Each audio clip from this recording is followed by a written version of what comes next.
What's happening? Welcome into the Matt Bernier Show, part of the In the Money Media Network. My name is Matt Bernier. You can follow me on Twitter at Bernier_Matt. Today is Thursday, April the 13th, 2023. It's episode 156 of the pod. However you listen, thank you for doing so. Many ways to find the show: Apple Podcasts, Spotify, SoundCloud, InTheMoneyPodcast.com, YouTube. Search bar Matt Bernier Show. You'll get this episode along with the 154 prior. And as always, please rate, review, subscribe, give us a thumbs up, leave comments. Constructive criticism is always welcome. Things you'd like to hear more of, less of, whatever it may be. Beneath the video player on YouTube or on Twitter at Bernier_Matt. This week, not in a car for the first time in a few weeks. I am in a little house in Lexington, Kentucky, and I will be here right up until the week leading into, or I should say the week of the Kentucky Derby, when I will transition to a hotel in Louisville. But I'm here for the final 3 weeks of the Keeneland meeting for FanDuel TV. Work the early shift today, early shift coming up tomorrow on Friday, early shift on Saturday. Don't know what the schedule is for Sunday just yet. Still debating, but inclined to play in the Grade 1 Gamble on Saturday afternoon. Looks like the weather is going to hold off. If you are interested, I would encourage you to head over to Keeneland.com, get all the info. You can also email Jim Goodman if you have any kind of questions. And this is a completely unsolicited thing, but this is as good a contest as there is from a live money standpoint. $3,500 buy-in, $1,000 of the prize pool, all of that's paid back, $2,500 to play with. So, again, this is an unsolicited sort of pump, but we love the folks at Keeneland. They treat everyone well in horse racing, and I'm thinking I might have to get involved if I'm going to be here. This week's show, it's going to be a little bit loose in terms of actually the nuts and bolts of the handicapping, but knowing that the Lexington is still going to be run on Saturday, and there's a chance that Disarm, I guess there's other horses in there in theory that could get enough points, but Disarm is the big name, who could improve his position and get into the top 20 for the Kentucky Derby. I don't really want to go into that too much, knowing that the field could change significantly. And you can say that about the Oaks too. But I have given the fillies short shrift for a number of weeks now. So my thought is to go through the list of 14. Now, acknowledging that you've got a number of bubble boys for the Derby, you got a number of bubble girls for the Derby, for the Oaks, and they're big names too. I was listening to Craig Milkowski and David Aragona, and they alluded to it as well. Wonder Wheel is on the outside looking in. Julia Shining, Who's Your Filly, Punch Bowl. I mean, these are all big names that currently are not in the body of the field. So I'm only going to go through the top 14 who are currently scheduled to go to the post for the Kentucky Oaks the first Friday in May. But I'm going to do it. I know what a number of them look like, but I'm basically going to go horse for horse and just pull up the PPs and kind of ramble. Look at it and say, oh, well, so-and-so isn't fast, but they've got big numbers and this, that, and the other. Sort of a rapid reaction. Just take a look. First thing that comes to your mind. What do the 14 girls look like? Going into it, my sneaky suspicion is Wet Paint is just going to look that much better than everyone else, but I haven't pulled any PPs yet. So maybe I'll be pleasantly surprised as we go through this. But that's going to be this week's show. I'm up in the air if there'll be a show next week. There probably will be. And then there's probably going to be a week off leading into the Derby. And that week of Derby, I will have one final show. I don't even know if it'll be a full 30 minutes. It might just be a look at the Oaks and the Derby and do it earlier in the week just to get it out there for folks to, take in and do what they want with it. So that's just a sort of big picture look ahead as to what to expect from this pod over the next few weeks. And then week following the Derby, I will not have a show. I'll do a show leading into the Preakness, and then I'll probably have a couple weeks off because I'm not going to be working any days for FanDuel, more or less for the month of May beyond the Derby. I think I'll do 1, maybe 2 days during Preakness week. But beyond that, I've got some time off. So without further ado, let's rip through the 14 3-year-old fillies that are scheduled to go 1 1/8 miles the first Friday in May beneath the Twin Spires at Churchill Downs. This is currently your field for the Longines Kentucky Oaks. I'd started recording the first few horses, and then my wife and my kid FaceTimed. So for a good reason, I have to restart. I'm just going to go through 3 at a time, right in order. Wet Paint at 170 down to the 14th runner, Mimi Kikuchi, who, if I'm being completely honest, I don't even know who that is, so that'll be a quick one. Those 14, you're not going to hear Wonder Wheel, you're not going to hear Julia Shining or Punch Bowl or anybody like that. Who's your filly? Because they're on the outside looking in. So I'll take them 3 at a time, burn through them. Keep in mind, there's no chart work, there's no tape work, none of that. I'm just pulling up their past performances in the daily racing form and giving you what I think just at first blush, and also kind of knowing a little bit of how some of these girls run. Something else that I have been a major sort of conversion to, I was always a fan of them, but now I'm using them a little more frequently. The Thorograph numbers are fantastic, but specifically, and I think it depends on how you look at things. Not even the speed figures, which I think are good, but I've brought up in the past, ground loss sometimes is not necessarily the end-all be-all. I'm more interested in the patterns. And I think the pattern piece to Thorograph is so valuable to see percentages and how likely trainers are to move a horse up off of consecutive efforts that are X, Y, and Z kind of thing. I think it's just been an invaluable piece. And I don't have the Thorograph numbers for all of these runners. I don't even have all the Time Form US numbers because the most recent running line is usually stripped from the formulator numbers. So let's start with Wet Paint. I wasn't a full believer in her for a few reasons. She'd never won on a fast track. She's a deep closer. This, that, and the other. Well, she's never been defeated on the dirt. She won just as easily on a fast strip as she did on a wet track. She had paired up 83 by her speed figures prior to the fantasy. She jumped up to an 89. I think that kind of says all you need to know about these girls right now. And that Wet Paint is likely to be odds on, or close to it. 6-5, 7-5 at worst. Or I should say at best, depending on how you look at it. 4-5 even money seems about right. And her career best buyer speed figure is an 89. This is not a fast group of horses. But I don't see anybody else in here that merits real consideration for favoritism. And I do think that's another reason that it possibly plays into the idea that she could be as short as 4-5, because many of the other names right now are out of the race. So we'll talk about some of the other girls. But Wet Paint, I think she's head and shoulders right now, at least at first glance, above everyone else. She does need some pace, but 1 1/8 miles looks like it's going to be her friend. We'll see. Maybe there's somebody that I'm going to really be taken by as we get closer and closer to the race. But, Wet Paint's just going to take a world of beating. I'm not stating anything new or brilliant. Affirmative Lady wins the Gulfstream Park Oaks after breaking her maiden 2 starts back. Both of the wins have come at Gulfstream, but she's run well elsewhere. She ran a good second behind Julia Shining in the Demoiselle. She ran behind Gambling Girl in the Busanda. We're going to hear about Gambling Girl later on. 1 1/8 miles isn't going to be a problem for this girl. It's just that she's fast. She's got a career best fig of 81. And that came second time blinkers on, and she beat a bad bunch down in South Florida. A bunch that doesn't want to go this far. So if it is purely just a stamina test, yes, she certainly has a chance. She has a little bit of tactical speed.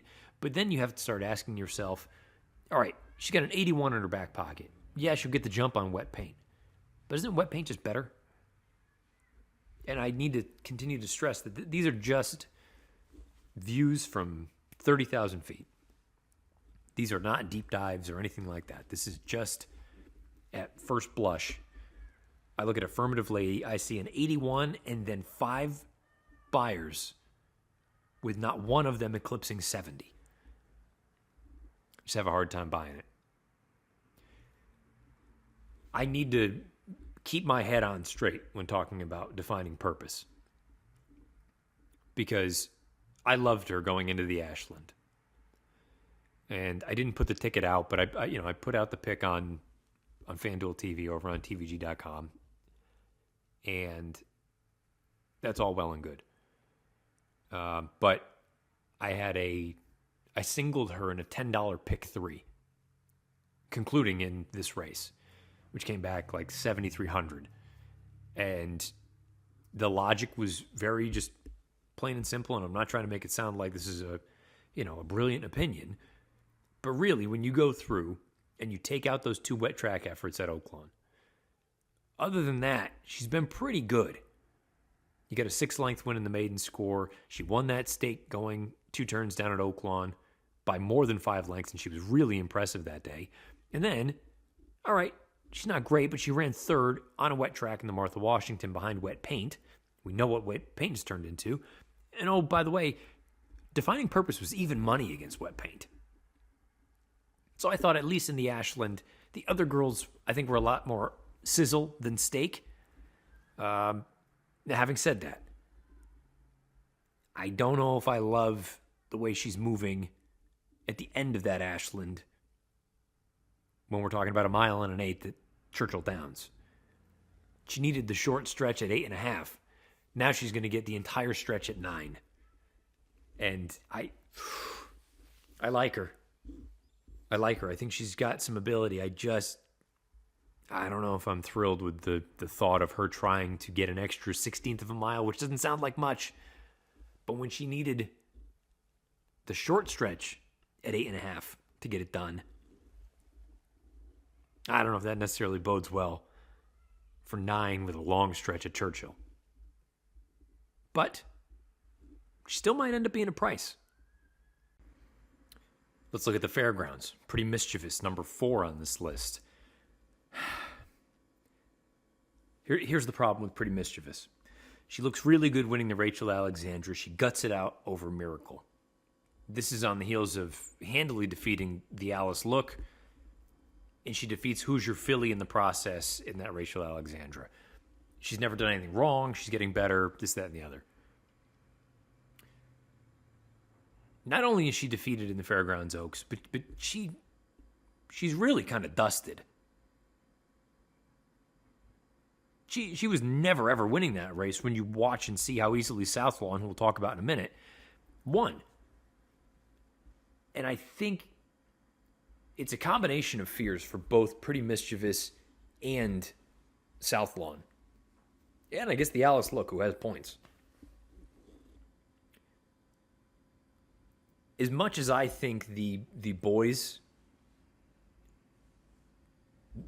Louisiana was the path, I think it's been pretty rough for the girls. So Pretty Mischievous needs to bounce back in a major way or prove that Rachel Alexandra number is not way too high. But keep in mind, she tracked a snail's pace. It was able to go on with it. Then all of a sudden, not only does she have to go and run someone down, but then she's got to deal with another filly who, in all likelihood, is just sort of kind of coming into herself. I don't know if I love the trajectory we're on with Pretty Mischievous. Now, you can say the same kind of thing as far as the class and who she's run against with Southlawn. The difference is Southlawn, for the longest time, apparently had a breathing problem. They got that straightened out in the time that she was away from November to February. She comes back, she airs in that N1X, 86 buyer. Comes back, airs in the Fairgrounds Oaks, 86 buyer. Those of you that have listened for any length of time know that one of my favorite angles is paired up tops. I think it means that you've got a forward move coming. And if this girl genuinely just needed to breathe, which kind of important for a racehorse,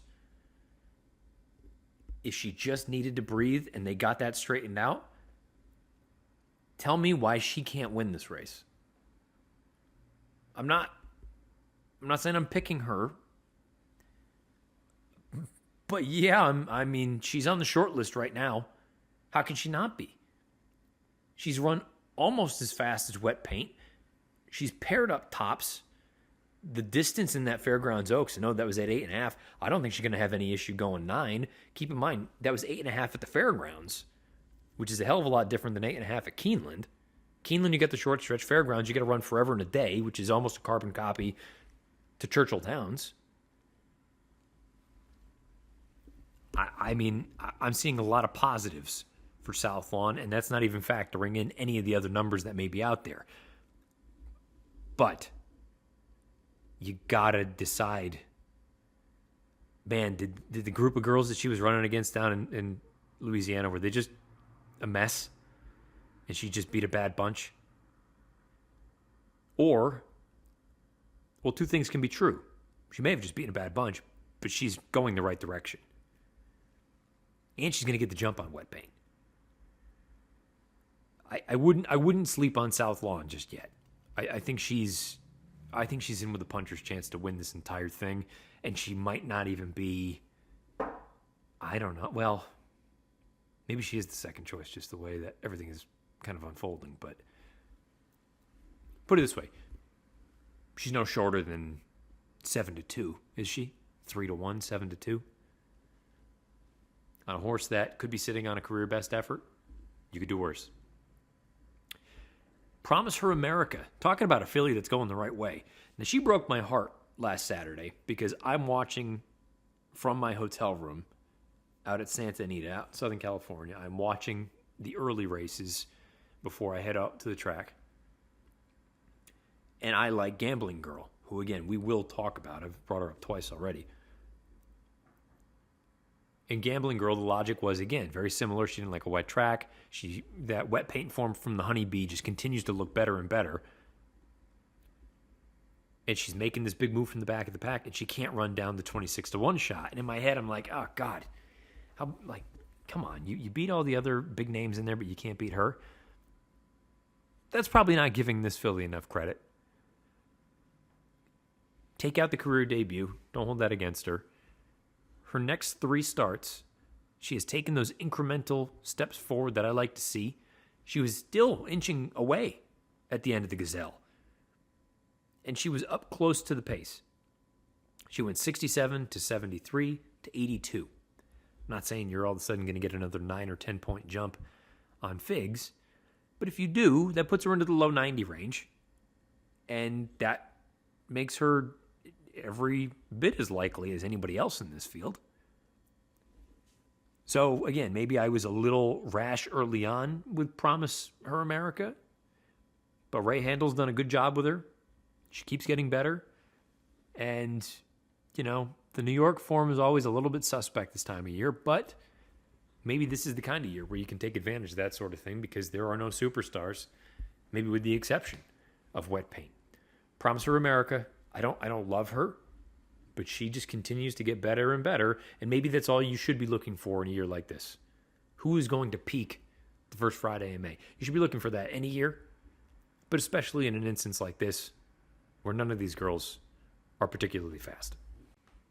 I also should have said this at the top, and hopefully this gentleman is listening, and I didn't get his name, so I apologize here, but there was a fella that came up from Wisconsin and was chatting with me earlier in the day before we started up on the set, and he just took some time, was chatting. We were going back and forth about hoops and horses and this, that, and the other, and he said he listens to the show. So, and I know you're going to be there through the weekend, so if you hear this tonight or Friday before you go home, come back on over to the set. I'm on early. We'll shoot the breeze again. I appreciate you listening. I appreciate everybody that listens, but especially when folks come up and make a comment about the show. Let's get back into the fillies. Sheeta Booty. Chad Brown. She's not bad. Don't know that I think she's that good. I think she was way overbet in that Gazelle. 3-1 when you consider she was going 2 turns for the first time, and not just 2 turns, a mile and an eighth against some other fillies that had proven themselves, albeit not in fast time, that the distance wasn't going to be the thing that got them beat. You were banking on Sheeta Booty moving forward in a big way. Maybe she still will. She made a big move toward the front and flattened out, but that's kind of the key to it, isn't it? She flattened out. I see practical joke, and the only practical joke off the top of my head that I'm looking at being like, hey, you know what? Mile and an eighth, mile and a quarter, no problem, is practical move. I don't think Sheeta Booty is in the same camp. Maybe I'll like her more when I look at her some more, but just at first blush, not for me. And Tell Me No Lies was a filly that I really thought could grab a piece underneath in the Breeders' Cup Juvenile Fillies, spice up your exotics if you were playing those. She's too close to a hot pace, flattens out. Comes back in the Santa Isabel, tries to run down Feza, can't do it. Comes back in the Santa Anita Oaks, tries to run down Feza, can't do it. Feza's not in the Oaks. She stayed with Baffert, and Baffert can't get points. And Tell Me No Lies. You can tell it's been a long day. And Tell Me No Lies has paired up 78s. In theory, prepared for a forward move. The problem is, she's run 7 times. And take the debut out. Her 6 starts have resulted in buyers between 71 and 78. Even if she takes a step forward, is it going to be significant enough to really threaten to win? I just don't see it. Maybe underneath. But she would need to take such a monumental step forward and have the other girls either just stay level or even back up. She's not for me in this spot. The real X factor in the race is Botanical. Because she is extremely fast for this crop. She's trained by Brad Cox. You look at the pedigree. Again, without doing a deeper dive. Medaglia d'Oro out of a Blaine mare. And I think Daisy, her mom, was a dirt horse. I could be wrong off the top of my head. Yeah, distance isn't going to be a problem for her. It's just how does she handle dirt? She's run 6 times. The first 2 starts were on turf. The next 4 were all on synthetic, and all of them at Turfway. And they all resulted in open-length victories, winning from on the lead and from rallying from off of it. But she has buyers of 90 and 91 in her back pocket. And if you are just purely a numbers player, as far as the buyers are concerned, maybe Timeform would say something different. Maybe Thorograph will say something else. She's probably your pick. And I wonder if there's enough reluctance to buy into a horse that's never set foot, in the afternoon anyway, on the dirt, that she gets a little bit lost in the shuffle and she goes off at a price that she shouldn't go off at. When in reality, she may just be the best. Botanical is kind of I don't want to say she's the Derma Sotogake of the Oaks division. But I could see her winning by 3 or finishing 10th. And I kind of think I could see the same for Derma Sotogake in the Derby.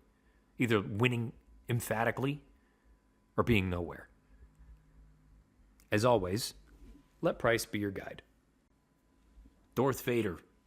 Fun horse, fun story. Get no impression that longer's better. Shocked in the Devona Dale. Came back and bombed in the Gulfstream Oaks. I shouldn't say bombed. She just didn't get the distance. But I don't see any reason why all of a sudden, if she can't get 8.5 at Gulfstream, why she's going to get 9 at Churchill. I think there's ability. I just don't think she wants to go this far. Gambling Girl. Draw a line through the Honeybee, the wet track. She finished a good second behind a Colt. She finished a good third behind Julia Shining and Affirmative Lady. Then she was well beaten in that New York bred stakes race, the Maiden the Mist. But she's run good races. And she is incrementally getting better. And the distance isn't going to be the thing that gets her beat. I don't know that I think she's fast enough. I felt like, not just because I bet her at 5-1. I thought she should have won the Gazelle. And if I'm looking at it saying, well, you should have won the Gazelle, how can I back you again in 4 weeks' time to beat better horses? I guess it's one thing if she's 30-1. Maybe she will be, actually. But I don't know. The Gazelle leaves a little bit of a bad taste in my mouth. I expected her to go by, and she just couldn't quite do it. But she is getting better, and I think distance is her friend, which is something you can't say about all of the girls in this year's Oaks field. The Alice look, kind of repeat what I was saying about the New Orleans form. More importantly, though, I think that Silver Bullet Day looks like the aberration of all aberrations. Strip that one race out of her past performances. She's just not that fast. She's a mid-70 kind of filly. She'll be the kind of horse that I have no problem saying right now. I don't need to do much more homework on her. If she wins, I loses. Jesus Christ. If she wins, I lose. I guess if you think that she can get back to the Silver Bullet Day, but then when you take a look at who she ran against, Chop, it's come back to be meh. Aya Nuevo, meh. She couldn't cut it against the best in Louisiana, and I have reservations about how good the best in Louisiana actually are. The Alice look, not for me.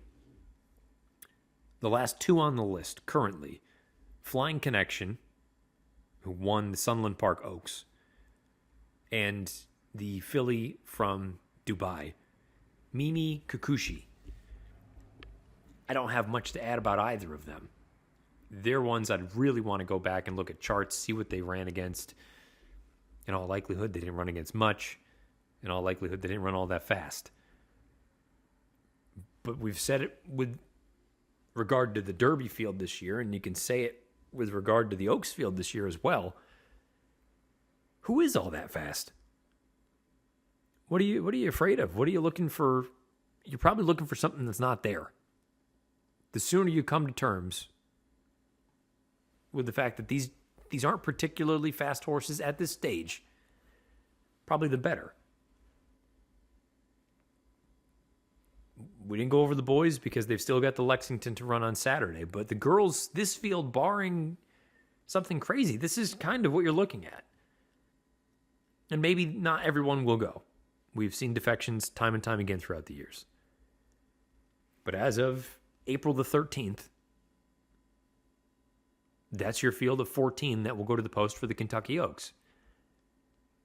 And then you need to make a decision of how sold are you on the fact that wet paint is just superior to everyone else?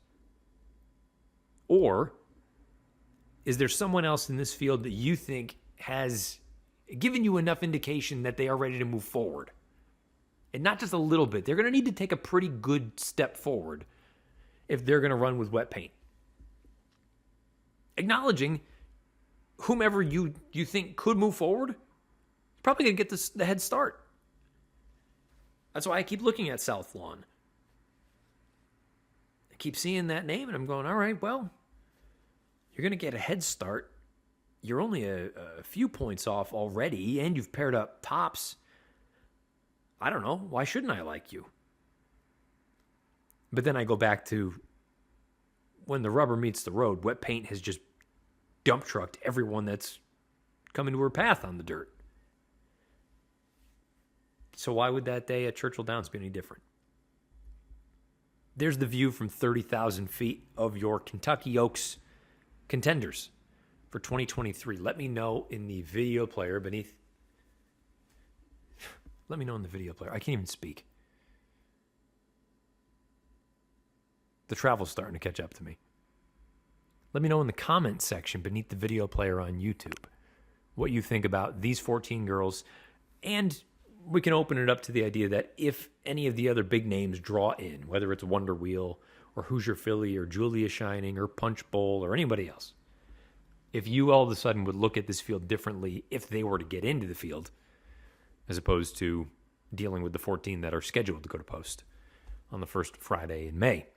On this Friday, tomorrow, I'm going to catch up with PTF, I think, in the afternoon after my shift is over, leading into the Makers 46 Mile, and I believe we are going to record a pod talking about the pace scenario or the potential pace scenario for the 149th running of the Kentucky Derby. And, I mean, just as sort of a teaser, Would it be crazy to think that Dermasotogaka goes to the front? Come and catch me. I sound like a broken record. If you think you're on the best horse, and your horse has any kind of speed, use it. PTF and I will dive into that and much, much more, I'm sure. Questions, comments, concerns beneath the video player on YouTube. Not in the video player, beneath it. Or you can send me a note, preferably a DM, because again, I've got a number of sort of safeguards up where I only get a handful of notifications on Twitter. At Bernier_Matt is the handle. Like I said, early shift Friday, early shift Saturday, TBD on Sunday. But I will be here at Keeneland each day of the meet right through till the end. And then I will go to Churchill Downs for a few days with FanDuel TV before we get ready for Oaks and Derby with NBC. Join us the whole way on through. FanDuel TV will have all sorts of great action for you. If you play in the Grade 1 Gamble at Keeneland on Saturday, best of luck. Maybe playing against you. That doesn't mean that I'll root against you. I'll root for myself. But if I can't win, I hope one of the listeners gets it done. Until next week, best of luck however you play, whatever you play, wherever you play. This is episode 156 of the